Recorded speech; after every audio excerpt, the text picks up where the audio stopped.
him talking to agents is something like he never had to deal with. He would always joke and be like, "You're making more money than me now. Like, why do you need me?" Like, he's always joking. Like, he's just jokes.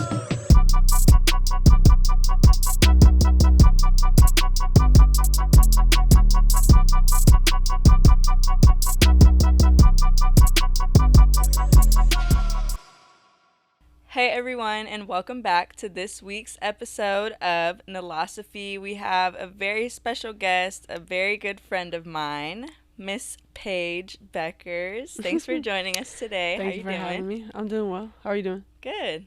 How you like Dallas so far?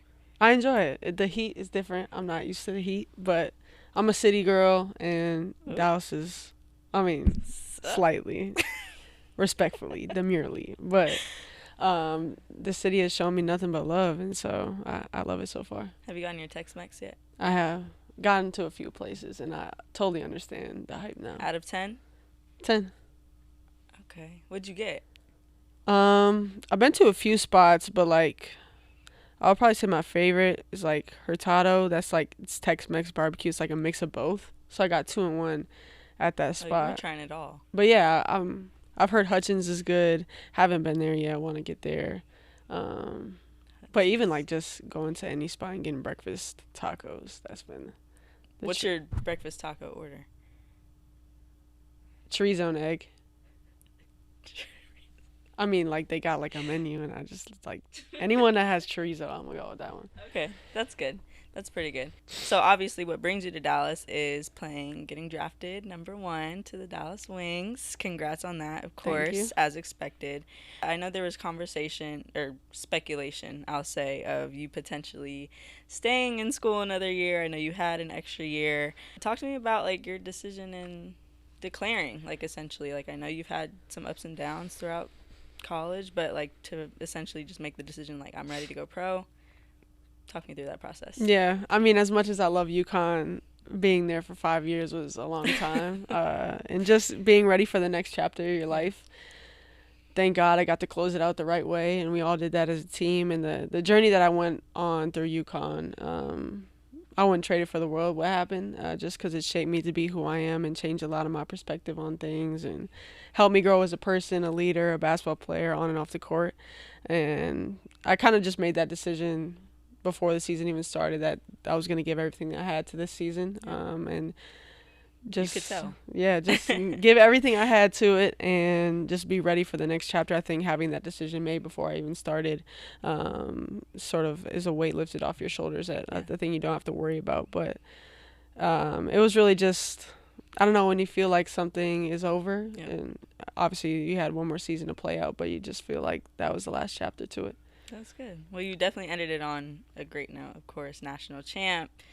Talk to me a little bit about the transition, though. Like, you went from playing in the very last weekend of college basketball, of the tournament, to, what was it, a week later to the draft, and now you're right away playing games, and you're in it. Like, you're in the league, you're going through all of the things. Like, talk to me about that transition and what has been the hardest things you've had to kind of deal with, what has been the most positive things you've went through so far just within the past month. Yeah, it's been a crazy last couple of months, just from winning the national championship, celebrating with the team, only having like a day or two to celebrate, then you're already in New York preparing for the draft, and all that entails. And so you're trying so hard to soak up all the moments that you're going through and be present, but at the same time, like, there's so much you're looking forward to for the future. But I think like a huge model for me this past year is be where my feet are and staying present and enjoying every single moment that I've been in. So I've just tried to stay focused on that. So celebrating as much as I could, and then preparing as much as I could, and just being grateful for where I am. Like, I prayed for these days, and there's so many people who have contributed to where I'm at today. So just trying to soak it up with them, friends, family, and it's been crazy. It's been a lot. You've been a busy gal. Yeah, it's like, was just in stores, and I was in New York, and now I have a new apartment here in Dallas, and I'm like, I go to work every day, like I don't go to school every day, so it's just like, that's gotta feel good not having to no school go to school yeah, at least we've really been in school our whole lives, basically. I was just having this conversation with my family. I was like, I've spent a given 18-19 years of my life to school, That's a scam. It's insane. Like, we really been in school our whole lives, so to just go home and not have any schoolwork to do, It's great. that's crazy. And your job is hoop. Yeah, That's it. Well, I mean, you have a number of other things going on. So let's rewind a little bit back to, I mean, I remember hearing about you were the same class, high school phenom. You were everywhere, hooping, like doing your thing. Was there a pivotal moment in your high school basketball career where you were just like, I know that this is something I'm going to be really freaking good at basketball, and I'm going to use this to open up multiple opportunities for myself? I didn't even know like what I was doing, honestly, when I was young. Like, I just loved to hoop. Like, that was the only thing. And I felt like I hadn't really blown up until, like, we went to the Team USA camp. Like, I was just small town kid from Minnesota, but like nobody really knew who I was, and kind of flew under the radar. And then when first got that exposure going to that Team USA camp, and then just, I don't know, kind of just showcasing, but just doing what had got me there up to that point, and just loving basketball. I think there was just so much passion and joy. I just loved to play, and I think that kind of just showed in the way that I played. And so that was sort of contagious and kind of what I grew up to be known for, just like the passion, the energy. Some people will call it swag, whatever you call it. A little swag. You do you have a little swag. You know it, exactly. But no, I can't even remember. I think like wearing the Team USA jersey for the first time was like, all right, like I might be all right at this. And actually in high school, like I had lost in the state championship 3 years in a row before we finally got over the hump and won one, and then COVID shut down the last one. But we were undefeated up to that point. I don't want to disrespect the opponent, but we were gonna win. Just I'm gonna just say that. And then obviously like the recruitment process, you remember that, like college coaches coming to your games in AAU, and then high school, like that was insane to me. UConn was always my dream school, so seeing Coach up in the stands. So you kind of knew. How long did you know like that was a school that you were most likely going to? It's just like I had grown up and they were always winning, so I was like, man, I want to win too. So it was just everything that I wanted to be a part of, and then getting to know them more. I actually went through like the recruiting process a little bit. I went on visits to like Notre Dame, Maryland, Minnesota. We were on Notre Dame together. Yeah. I was just looking at those pictures. I know. We were like babies. Yeah, we were babies. But I wanted to go through it and make sure that that was the right decision for me, and that it was everything that I ever dreamed of, and that happened to end up working out. But I guess all those things combined, like, and just how much I loved it, I think that's the thing that just stood out to me the most, like how much I wanted to be in the gym and sacrificing not hanging out with your friends. Like, you didn't go to a lot of hangouts or parties in high school. You were always just in the gym working. So that level of dedication and sacrifice, you wanted to make it worthwhile. Yeah.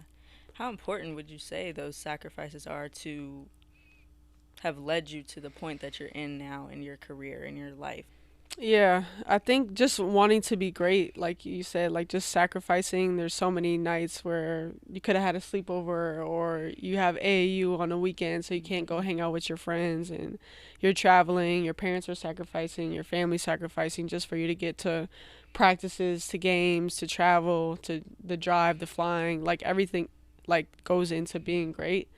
And I think it's just a whole bunch of time, effort, you know how important repetition is. And so you just got to find something you love to do and just give it your all. And that's what gives me confidence. And that's what gives like the great players confidence, knowing the amount of work that they put in. And so you just go through life like knowing everything will be all right because you're going to work for it. And whatever happens to you, you're going to work through. And that's the part of like the injuries that I've been through, like knowing how I set the stage for the work ethic in basketball and in life at such a young age. Like I just knew it was something that was going to continue at whatever life had to throw me. So just setting the stage when you're young, at the same time knowing like it's okay to take an off day and it's okay to take a rest day. Like I know like when I was young, it was like, if I'm not working out today, someone's passing me by. Like, yes, but to a point, like you don't want to overdo it. Yeah. And I've learned like the importance of taking care of your body and starting that at a young age. I didn't do that. I thought I was invincible, and then obviously it catches up to you at some point.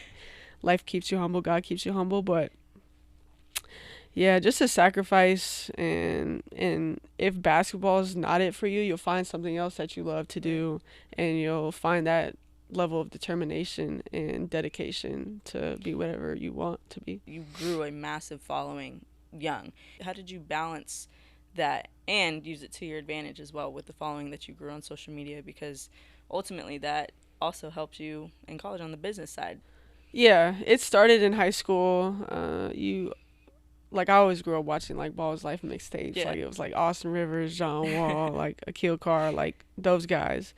And you didn't really see a lot of women. So in high school, you started to see like there was like Overtime, women's basketball, Courtside Films, W Slam now. Those are all the names now. But Ball's Life had a page. A lot of people, they just started posting women's basketball more, and you saw women's, or at that point we were girls in high school, but getting mixtapes, getting like posted on these big social media platforms that you didn't really see growing up. And so I got posted, some other girls in our class got posted. It just became like this like contagious thing to where everybody was wanting to post because it got the respect and attention that it deserved. And then I just remember one day I had like a K next to my name. Like I had like 9,999, and then it reached like 10K, and I'm like, bro, I have a K next to my name? Like, this is nuts. And that was just insane. And then there was a point where my page was private and I had to accept everyone. And I was like, should I just go public? Because it was like a lot, accept. So I was like, maybe I should just go public. So then, and then the platform, like you said, just continued to grow, and it got bigger. And now it's just blown up completely from even since we were in high school, like how much the growth has happened in the past 8 to 10 years. And so I think for me, like using my platform for good, and I feel like I've been given this huge social media platform to try to just do good things with it and try to make this world a better place with whatever I can. And I feel like my faith has been a huge part of that as well. Like I've been blessed so much, like you just want to be a blessing to others. And through social media, just like being authentic to yourself, not caring about other people's opinion, that was a huge thing for me. Like reading the comments, reading what other people had to say about me, knowing that you're not going to please everyone. And it's like, if somebody wants to hate on you, they're going to find anything they can do. And it's like, you could be like donating or giving back, and then they'll be like, oh, she's just doing that for attention. Like stuff like that. You can't, like, if people are going to hate you, they're going to hate you regardless. And so the mental side, like just getting rid of just my care for other people's opinions. Like the people I truly care about, they know my intentions, and they know who I'm trying to be and what I'm trying to accomplish within what they're trying to do for me as well. Like nobody's doing it by themselves. So to be able to, like, for me, spread light with the platform that I've been given, I know it's not equal, and not everybody gets the same amount of coverage and attention. So for me, that's huge as well, because it's never just about me. So I guess spreading the light with my platform, giving back with my platform, and just being authentic and true to myself, and letting other people's opinions just exist and not care about them. And you've talked about, I mean, we've seen it for years from you, like as your peer, you know, to social media, to you've used your platform to the max to be able to give back and bless others in different ways. And a specific moment that I remember seeing we were freshmen, I think at the time, at the ESPYs when you spoke, and you used that moment to highlight racial injustices and just speaking on that, giving your flowers to Black women and specifically highlighting them and highlighting that moment. Someone that young and doing what you were doing, like to take the time to be able to highlight that and take the moment away from yourself and be able to give that to someone else and bless others is huge. What's your mindset when you do things like that? I just feel like the media is great. It's their jobs to make headlines and get people to click in, tap in. Like rivalries are great. It gets people talking about the game. They cover our game and they give attention to our game. So you got to be grateful for them. But I feel like a lot of it too is like they're trying to isolate you. And for me, it was like, it's so easy to make everything about yourself. And like the media gives you a drink, and are you going to drink it or are you going to share it with others? And so that's just been a huge thing for me, because that's what I am and what I want to do. I don't want to make everything about me. I feel like that's the easy thing to do. And everybody has their own way of doing things, but just share, like, I didn't get here by myself, and a lot of the awards are individual awards or something you're acknowledged for, like what you did personally, but like my teammates, my friends, my family, like the coaching staff, the athletic training staff, my doctors, my surgeons, like from anywhere from like the admin people who are posting on social media. Like there's so much that goes into an individual. Like nobody does anything by themselves. And so like spreading, obviously my faith is really important to me. So using my platform to glorify God has been huge. And then just spreading light on others. I think it's, like I said, I don't want to make anything about myself. It's, like talking about myself, you kind of get uncomfortable, but just so many people have invested in me, and I feel like it's my duty to make sure that they're getting the right acknowledgement, and that the behind the scenes stuff, you want to put it in the forefront, because that's really what's most important. Like everybody sees us winning on the stage of the national championship, but nobody saw the hard work that went into it. So just trying to acknowledge that, and know that like I've been blessed so much. So just wanting to give with what I've been given is really huge for me. We talked a little bit about how you amassed a huge following throughout, and you just continue to see those numbers grow throughout high school, and then it trickled into college, and you were Player of the Year. Did you have a team around you, whether that was through high school or kind of once you got to college, to kind of help you manage your social media? Like, talk me through that process and kind of how you dealt with it. Yeah. I mean, high school was mostly just me, and then my parents. I remember I posted on Twitter once, and my dad's phone like had a ringtone. I'm like, bro, you got post notifications on? He was like, yeah, but they were always just like, be careful what you post, like da da da. So they were like, I guess, my first social media managers. But then when I got to college, and once NIL came to play, I had a team around me, my agents, and then like my day-to-day people who help me manage it a little bit. Like they have my login, and they make sure like if I know I need to post it at this certain time, they'll do it for me, and they kind of remind me to have some organic posts in there. Like you don't want your feed to completely be ad heavy. And then everybody's like, which they already do, like Paige with another ad, like I'm just trying to organic post. Yeah, so just mixing that in there. And then I remember this one instance, like I love True Fruit, and like this was at the beginning of our relationship. We're gonna be working together now, but this was before we started working together. I had like made 3 TikTok posts for them, and like somebody texted me, was like, Paige, like you gotta stop, like you're doing like too much like free work for them, like you gotta chill. But I'm like, bro, I just love True Fruit. They're sending me stuff, like they're gifting me stuff. I'm just showing some love back. But I guess that everybody's about making money, and the business side is crazy now. So really, you can't do anything for free anymore. And even just like a story post is like shouting somebody out, or somebody's like, there's a lot of gifting stuff that people will send you, just like for you to wear their stuff, or like actually I remember after the Final Four there was so many like facial companies and like skincare makeup brands reaching out to me, and I'm thinking like, dang, like did I look busted on TV? Like why are they all reaching out to me, like trying to give me their stuff? So but no, keep you fresh. I'm extremely grateful for that, but I was sort of overthinking that one a little bit. But no, like, and then they send and you want to post, but then there's like, nah, like we could make a deal out of it, and we could have a contract and negotiations and post this for this. And so it's just been a lot that I'm trying to learn on the business financial side, and how I guess nothing's for free anymore. Yeah. It's crazy because what I've seen on TikTok so many times is like kind of what you did with your True Fruit. Like people will post certain brands or whatever, or clothes or snacks that they just love without being partnered with them at all, and they post it enough, like you said, and then they finally, those brands will comment on their TikToks or comment on their stuff and be like, that's how relationships like, start too. Which is like, crazy. Like, started off as a fan, and now we're partners, and we're working together. But it did start off as like a, yo, I love your stuff, and then And they see you posted enough, and I guess you got the right interactions. Yeah, it's all interacting.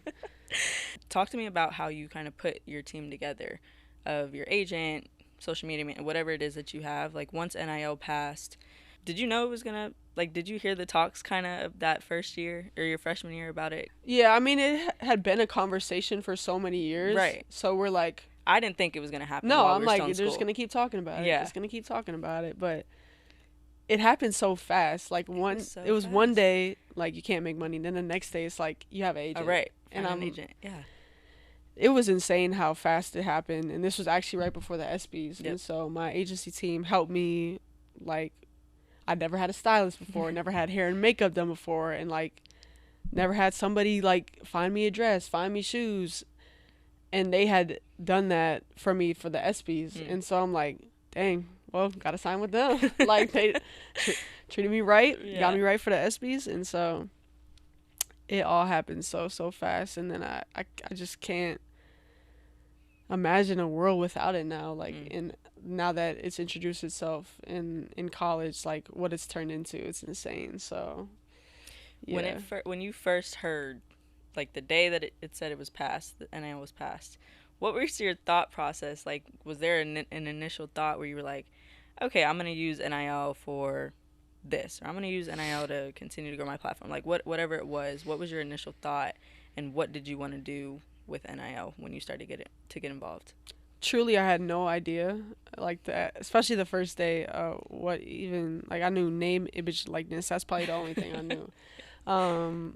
But even just, like, talking with agents, like, what was an agent to me? Like, now I know, and now I have much more knowledge around the topic. But once I started to learn about it, talk to more people, get their perspective on things, talk with an agent, it became for me, like, how can I give back, and how can, like I talked about before, like, use this platform on social media to do something good with it. And, like, you don't even think about making money in college because that was never a thing. So right.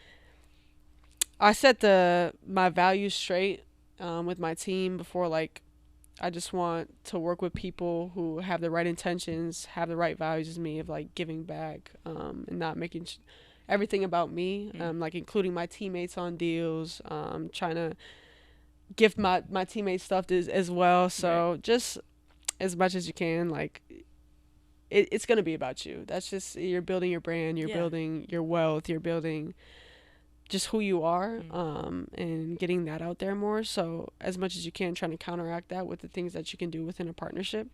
And, like, there's some fun short-term ones. Like, I did one with Taco Bell, did one with Oreo. Like, that's, like, if the childhood me going to Taco Bell at midnight, getting a Baja Blast, no, I'm working with them in a couple years, that's insane to me.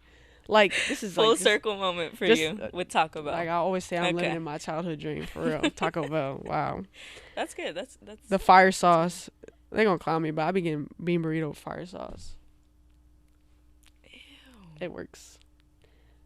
But Don't the say Baja that Blast out loud. puts it all together. No, they used to have Frito burritos. Taco Bell, please, if you're seeing this, like, just please bring the Frito burrito back. That's all I ask.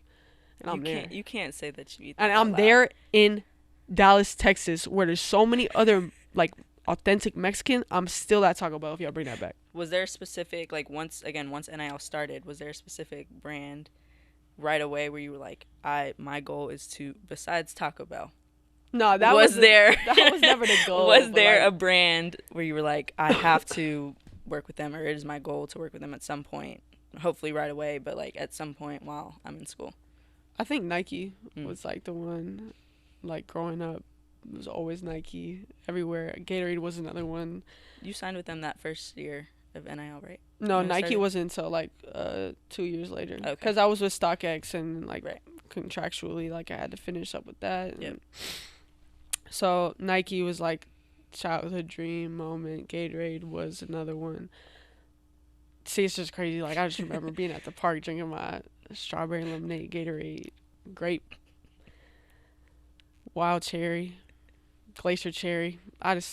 It's so crazy. Like, you've amassed so many NIL deals. You've been able to give back in so many different ways. You've started foundations. You've partnered with Nike. Like, you are Gatorade, all these brands that you have grown to love or have already loved.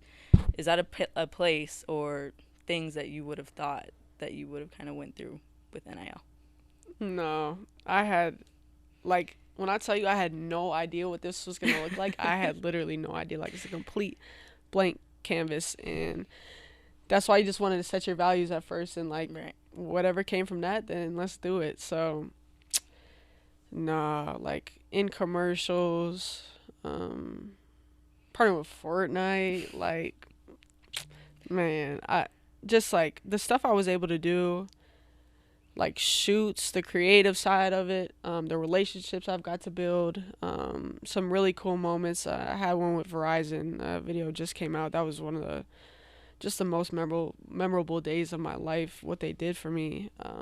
It's just like a lot. Not like it becomes transactional, but you build relationships along the way. But it's like Verizon went out of their way to do something for me in that day, and bringing people from the grocery stores that I've helped, from my elementary school, my middle school, my childhood. Made me tear up, by the way. Yeah, my childhood AU coach. Like, that was one of the most memorable days of my life, and it was really meaningful to me because they didn't have to do that. Like, we worked together.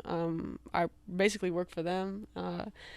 So that was insane. And then just like, yeah, the stuff I've been able to do with my teammates and for my teammates, that's been the coolest stuff to me, just to share that with them. And then, yeah, just a lot of the shoot, like I said before, like having a stylist, hair and makeup done, like I'm just sitting there in a chair and everybody's like tending to me, and I'm like, this is nuts. Like, I've never experienced anything like that in my life. So all of it's just been a whirlwind, and I'm extremely grateful for all of it. Talk to me about the importance of building relationships like you did with Verizon, like I'm sure you've done with multiple other companies that you've partnered with.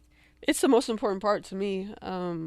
Like, you can say, like, the shoots are the most important, being posted, getting out on a platform, but I think the relationships are the most important part. I'm a relationship person as it is. Like, I just love building relationships wherever I go, being able to impact people, leaving my imprint wherever I go. But like Madison Reed was one, my hair, just the CEOs from, she went to UConn, her name's Amy, and like just the relationship that I built with her, like, it's just a very strong connection to where like I can reach out to her for anything, any questions. Like, that's dope. Like if I wanted to intern and learn more about the company and just be in there and like provide opportunities for my friends, for my family, like just having these connections everywhere. You never, like, you hear the saying, like, you never know when the ball's going to stop bouncing. And so to have these relationships and these connections to where you can reach out to them, they can reach out to you, and just to have that open line of communication. So whatever you need, I got you. And so, and it makes just the partnership more fun. Yeah. Like, if you come in, take pictures, do video, leave, like, what's really the point of that? Yeah, like, go in, meet people, talk to people, thank people for, like, these people spend a lot of time, money, and effort, like, investing in you. Yeah, and just like the production of everything, and they believe in, like, I found it like so rewarding to me when I was going through both my knee surgeries, the people that still believed in me and invested in me. And I actually signed my Nike contract when I was going through my ACL recovery. So for them to just continue to believe and invest and see something in me, you want to give back to them and just be so grateful for that opportunity. How did that make you feel in that moment? Like, we talked about it a little bit, and we don't have to get fully into it, but like you went through a few injuries in college, and that's tough. So talk to me, like, the importance of that as an athlete, feeling that from these brands when it could just be transactional, but they're taking the time to invest in you. It just makes, like, they're investing in you, so you just want to show a return on the investment and work extremely hard to get back to where you were, and even better, just because there's so many people who believe in you and continue to invest in you, and what they've done for me and like my recovery process and helping me find different resources. I've gone out to their Nike facilities, and this is everybody I've partnered with, just like the continued belief. It means the world, because it could be so easy to find somebody else. Right. who doesn't have the history that I have, who's up and coming. And it was like when NIL first got into play that I got hurt and was out for a large portion of the season. And it's just like, you feel like it's passing you by. And I always believe God's timing is always perfect, and things are going to happen when they're supposed to. So just believing in that, and knowing that what's delayed is not denied, and other people shining and having their moment is amazing too. So just knowing that running your own race is always going to be what gets you to the finish line, and just thanking people along the way that have helped you get there. You know, going to a school like UConn, who is, you know, the mecca of basketball, and seeing how, you know, the winning culture there, all the things. From the outside, you didn't really hear much about like the NIL part, or if that was something that the university was really involved in. What were those conversations like, if at all, that you had with either Geno, the staff, the university? Yeah, I mean, the conversations were always that they wanted us to make money, and they really enjoyed that we got this opportunity, but they never wanted it to get in the way of what we had to accomplish. And so, along with setting your values, setting your priorities as straight off the gate, can do well for people around you who know like basketball is always going to come first. Mm-hmm. And there were some days, even like off days, where you just want an off day, right. But you owe it to the brand and owe it to the people you partner with to do a shoot that day, or do interviews that day, or do any sort of media that day. And so finding the perfect balance of that was a conversation that we had. And there was some times that he could see I was fatigued, and he knew I had off days that were busy, and he would just like be like, all right, we need to shut it down. Like, this is basketball moving forward.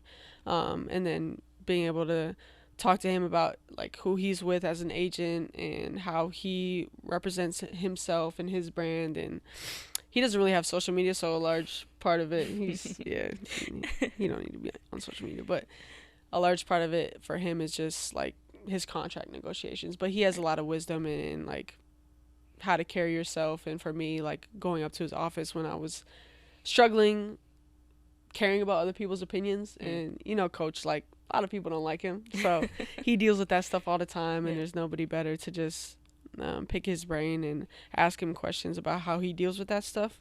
What was the best advice he gave to you with that?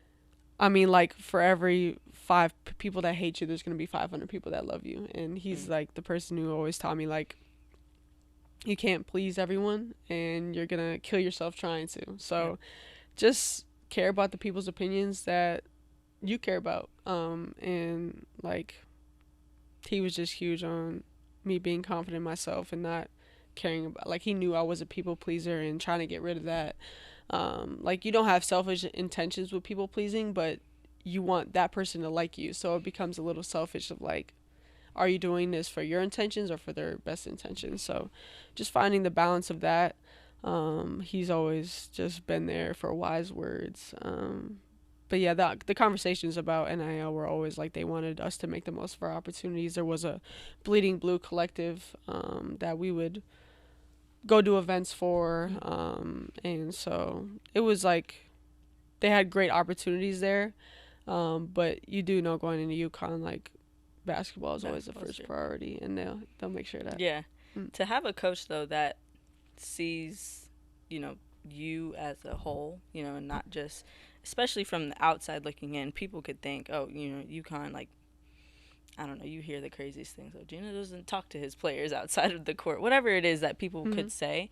But for you to say, like, like, you were able to go to him in a moment of struggle, mentally, whatever that looked like, and really ask him for advice on things that didn't even really have to do with basketball, people pleasing or social media, whatever that looks like how he deals with that. I think to be able to have a relationship with your coach like that, who can see you as not just the basketball player, but as a person who's going through and has so many different asks of her outside of hoop, on her off day, all of that. Like, I think that's so important to have, and you don't see that everywhere. Like, I think to be appreciated in that way speaks volumes, especially at a school like that. Yeah, I mean, he's a little bit older, but he's still relatable. Like, he still gets what we're going through as athletes, and he's been through a lot of it. I mean, he's been coaching for forever, so he's seen it all. And this is a new space for him, like the NIL space, the Mm-hmm. social media space. So we're all learning, we're all growing, which is why we need to do it together. And I think that was a huge part of it. Like the relationship I had with him, going up to his office, just chatting about literally everything but nothing at all. Like just whatever it was that day, it was always something different. And then you hear the stories of the challenges that you face and that he puts you through, and that, I mean, there's just ups and downs to it all, but I wouldn't trade it for the world. Like my relationship with him, the tough love, he's just made me better as a human being, as a leader, as a basketball player. So extremely grateful for that, and just text me all the time. I can call him whenever. But just to be able to have that, I think, was really the key to success. What was the biggest change, if any, that you saw in him, or like active change that he was trying to make once NIL passed? Like he knew that he was in a different era now as a coach of college sports. Yeah, I mean, that's tough. I feel, yeah, because you know how the old school coaches Yeah, be, exactly. like, That's, so I've heard it's things just, about old school coaches. Like yeah. they're either like, I'm not changing my ways, which is not Mhm. always a bad thing, or they're like, I gotta. No, that's the thing. I think he was very like receptive to everything that was going on, but at the end of the day, like I told you, like he always wanted our priorities to be basketball. Right. And if like you're coming to UConn for money, you're not coming to the right place. Like there's, I mean, it's become crazy what it's turned into. Right. And like I'm all in for people leaving to go like need better opportunities, or like a school didn't work out, but I feel like if you're leaving for the wrong intentions, it's never going to work out for you. So just making sure like you're leaving for the right intentions, or you're going somewhere where you actually fit and it's not just about money. I think that's really important. But he, like, I don't know if like him talking to agents is something like he never had to deal with. And so like him getting over the fact that he would always joke and be like, you're making more money than me now, like why do you need me? Like he's always joking, like he's just jokes, like, but he was like, he was happy for us. Like he makes so much money coaching, like he wants that opportunity for us as well, as much as we invest into the game. But just like understanding that we might be in the gym on an off day, having to shoot in the gym, and just recognizing that and being okay with it. I think it's just like the main thing that changed, but he did a great job of it. I mean, it can't be easy, like coming from what he's seen and how things have been operating to this. So I mean, I've seen some coaches who do not want to change with the movement, and they're kind of left behind because but to have a coach, like you said, to again let you do what you need to do, know that you have other obligations, but knowing and also expecting you to, you know, perform how you do on the court, and keeping basketball the main thing and at the forefront, like to have that mutual respect and mutual understanding, I think is super dope, and it goes far. Yeah, and sure. Like for me, it was like he never had a problem being the bad guy. So like there was a stretch during the season where it just became a lot, and he could tell, and we had a conversation about it, and like he went out of his way to make sure that I had nothing left for the rest of the season. So like stuff like that, like he always has his players back. As much as you feel like sometimes maybe he doesn't. But he always does, and he always has like your best interests at heart. And that's so dope. For him to do something like that at the time was really nice for me. Yeah.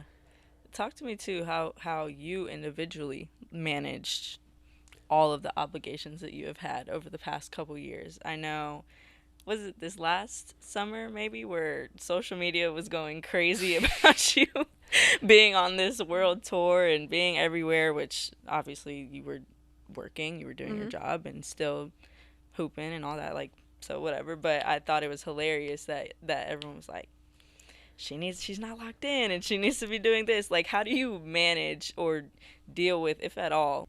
Yeah, I mean, the old me would have cared so much more about what they were saying on the internet, but now now I don't, like, the internet is so unserious. Like, I just can't believe the stuff that be happening. Like, I don't really go on it during the season, but I will say, when I don't know if it was you or Malou or Callie showed me, like, what did they say?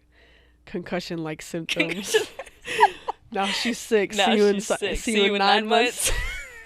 I'm like, bro, it's just so unserious, and I really get a kick out of it now. But Yeah, to just know like these people may see you for 2 hours out of 24 hours in a day and think like what's your like think they know you personally and think you're best friends or think like they know your entire schedule. Right. So at the end of the day, you just let people think what they want to think and just let the work show. So it's like, yeah, last summer was extremely fun for me. Like going to LA to do stuff. I went to Nike headquarters. I visited Nika in Seattle. Like I feel like I try to have everything I do have a purpose. So whether it's like a shoot or like in All Star, I went to go do some things, but also was soaking up that experience, like just as a fan of women's basketball. Um, at the same time, like you're putting in the work before the shoot, after the shoot, like nobody's seeing like me going like New York Fashion Weekend, like going from Connecticut where we just had a workout and summer workouts to then later that night. And then like the US Open, like we're going from workouts, we're driving to New York and going to the US Open. Like there's so many cool things you can do in life and you only live once, so you want to just like do everything. But at the same time you want to get your work done so you can feel like you're prepared for whatever is ahead. And so finding the balance in that, and it's a learning curve. Like it's been that way since I was a sophomore in college of like, okay, during the season, like on a shoot day it's like 4 hours tops because they can end up being like 7-8 hour shoot days and then you're exhausted and you didn't even have an off day. So trying to minimize and capture as much things and be as efficient as possible on your off days and really just soak up all the experiences what I've tried to do. I think it's super important to have those different layers to you as well, taking that time to expand and explore and still be a kid essentially, and while doing your job, obviously be dedicated to your craft and do what you need to do and take care of your business. But there's so many more things to just being an athlete and using that to expand your opportunities as well, like using basketball to your advantage. It opens so many other doors. Like, so I think you've seen Angel, you've seen so many different people who are you like broadcaster during the season, podcast host, fashion expert, like everything. Thank you. Yeah, so yes, I think just all about not being put in the box here. It's not. And not worry about, like what you said, not worry about what people think, because people will knock it and they will try to reel you back and put you back into that little box or that idea of a box that they have. And I think, again, just seeing the pioneers of NIL when it started for years, like tapping into those spaces, tapping into different passions, whatever that looks like for me. I love broadcasting. I love doing podcasts, being able to help other people tell their stories. Like that's what I want to do long term. And like you said earlier, the ball will stop bouncing at some point. So to have those different outlets, I think is important, and it keeps me level headed. It keeps you level, like to be able to have those different things outside of what you do. So I think that's really dope that you were on your world tour, as you should. Appreciate it. Now that you're in the middle of the W season, you've been with your teammates, you're playing with some vets, you're playing with some rookies as well. Obviously, everyone knows a new CBA is in the works and coming up soon. I think should be, or is hopefully like next October. Season, to where it could be put into play next season. Are there specific things that you are hoping to see or that need to be put in that new CBA? I mean, just the rightful pay. I think that's what everybody's like working for. There's a lot of things that go into the CBA, which is what I'm learning. Meeting with like the players union and meeting those people who fight and go to war for us in those meetings with the WNBA people. But just like how much we invest and how much we put into this WNBA season and how much it really has grown and blown up and expanded, and the respect, the attention, the accessibility. You see everything growing, so I feel like the pay should grow with those numbers that have been proven, that it's only going to increase. And so, learning more about CBA and the negotiations. I think I saw Satu talk about like it's all about player safety and taking care of the players and how they had like 9 games in 18 days, and it's crazy. Like the WNBA schedule is insane. In no way am I trying to sound like I'm complaining here about anything. I'm super blessed to be in this league and like have 9 games in 18 days in the WNBA. Yeah. Like it's an amazing experience. Don't get me wrong. But there should be some change. Yeah, but like like players say, like you want the best product. Exactly. So making sure that people maybe aren't extending the season. Yeah, maybe extending the season. I know there's going to be more teams, so that does mean more games. So like, can we expand it? And for me, in my instance specifically, and the other rookies, like maybe push the start date back a little bit. Like the turnaround is insane. It's like crazy, and it's not always best for the bodies. And like I said, it's all about product, and like we want to look the best and be the best and feel the best. And so I think, and knowing like the WNBA is investing in us will make us want to play so much harder and just want to continue to play and grow in this league. And you look at just like I talked about, the growth and the expansion and new teams coming in and more roster spots then, and hopefully at some point you can get like how the NBA has a G League, like maybe have, I don't know what letter you want to pick, but whatever league that may look like, just to have more opportunities. So, and like right now, like some of my teammates have to leave to go play overseas in the middle of the WNBA season, because it's just like not feasible to live off the WNBA contract alone. And so it's crazy. It's just, you just want, like, we're grateful. We're all grateful to be here and to play. But you just want to feel like your work is being thankful. Like, you just want to feel appreciated as well. So there's a balance to everything, and I think I'm hoping they find the right balance, and people will want to continue to play in this league and be a part of this league and help this league grow.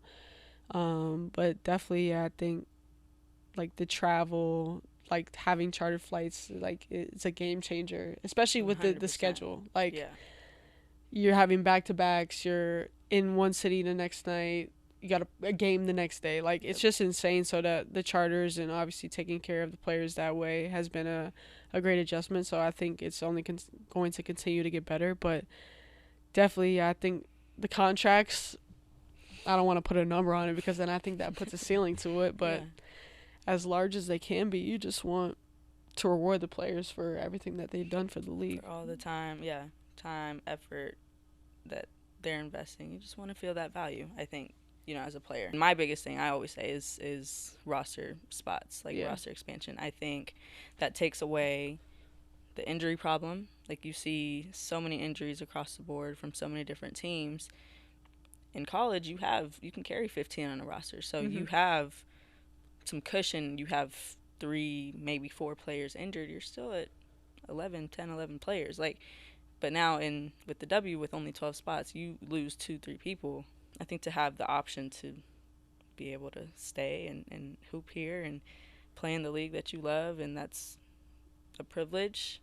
And opening it up to so many other players too who also deserve to be in the league. It's just tough right now, which is fine, but it's going in the right direction, and I think that's all we can ask for, and that's all we can hope for as well. Like to continue to get the growth and get the things that W players deserve.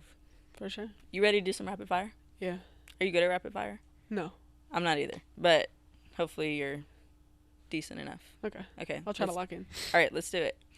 What's something people assume about you that couldn't be further from the truth? That I can't dance and I don't have rhythm. Yep. Can you dance? Yeah, and I have rhythm. Okay. Like, don't let the TikTok dances fool you. Like, bro, that's not like real dance. Besides TikTok, where do you dance? In my house, like. In your mirror? Yeah. In your shower? Okay. Yeah, dance with my teammates at the crib. You practice at home? I wouldn't say I practice because it just comes naturally. Okay. Next. Best and worst parts about playing for Coach Auriemma? The worst are being like he has jokes, so like being the butt of the joke, definitely the worst. He's very quick-witted. Sarcastic? Yeah, he's on it. And the best is the relationship I got to build with him. How sweet. Who is the best player in the WNBA? Right now, I'm going to say Fee and Asia. That's 2. Yeah. Okay, so they're head-to-head. I think those are definitely my top 4 MVP. So we'll see how that goes. All right. When you're not hooping, what's something you nerd out about that people might be surprised by? Like Legos. Mm. I like doing Legos, building Legos. What's the most recent one you built? I think like a Moana. There's a Moana for Legos? I think it's a boat. Yeah. Oh. Tap in. I've never built any Legos. I probably should. You Okay. should. I probably should. Okay, next one. Do you remember the time where you first felt like, wow, I've made it?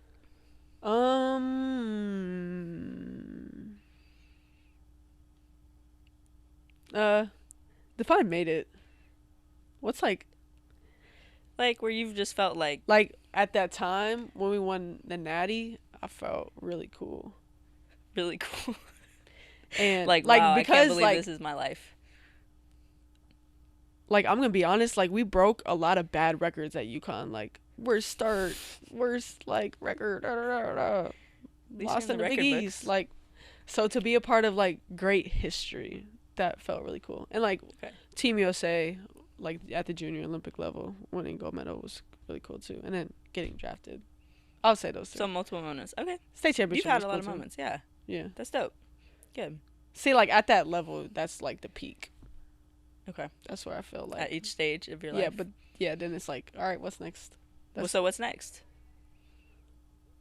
Winning basketball games. That's a good one. That's a great one. Just keeping it real here. That's a good one. It's okay. Y'all are fine. Yeah. Y'all are young. Y'all are new. Yeah. I'm here. Okay. What was your first NIL purchase and worst NIL purchase? This is I didn't know what I was doing stepping in Louis Vuitton, but I was might as well. Louis. It was a crossbody bag, and then I got it a purple bucket. Is it that white one you have? No, that was later. Oh, my bad. No, my fault. Just chill. My bad. I try not to be materialistic with things, but that was my first wow, I've never spent that much money in my life purchase. How much did you spend? The bag was probably 2.5, and the bucket hat was probably 800, so about 3.5 somewhere. I'm not good with math, but I think it's around 3.5. Yeah, that was. I do have a financial advisor, and he sort of keeps me in check. But worst purchase, I did get this belt one time that didn't fit me, and I couldn't return it. So I would say that. Why can't you return it? Just couldn't. Was it a Louis belt? Gucci. So what'd you do with it? We gave it to somebody. Oh, cute. Nice. Biggest misconception about NIL? I do think there is a misconception about you make more money in college than you do in the pros. That's a good one. Or it stops. Yeah, it just turns in it's an NIL deal that you have, but then when you go to the pros, it just turns into an endorsement deal. It's just they continue. Right. So I think the biggest misconception, obviously, there's money that you get from collectives in college that is different from the pros, but deal wise, they don't just stop it because NIL it's just you're a pro now, so it's an endorsement deal. Yeah. Last rapid fire that I'm just gonna make up. Tell the people how much you adore me. Oh gosh. And how excited you are to be on this podcast, NILOSOPHY. Yeah, first of all, thank you for having me. I'm very grateful to be on this podcast. We go way back, and I'm very grateful for our friendship. And I'm glad you're here welcoming me to Dallas. And welcome. The future is super bright for you, your work ethic, and just how you continue to do great things in all aspects of life as a hooper, a podcast host, a broadcaster, everything. If you keep putting how much heart and effort you do into everything that you do, it's always going to turn out well for you. So it's great to see you thriving, and you will continue to thrive with who you are. That was so sweet. Thank you. I appreciate that. Thank you. Wow. Well, Paige, it has been such a pleasure. Of course, it's always good to see you, hang out with you. I know our paths never crossed too much because we were busy. So now that we're in the same city, this is great. But I really appreciate you coming on, giving your perspective on multiple different things and sharing your experiences, your journey. It's been one hell of a journey. I'm super happy for you. You deserve all the things that are coming your way, all the wins that are coming your way. So, yes, I wish you nothing but the best, and thanks for coming on. Appreciate you. Yeah.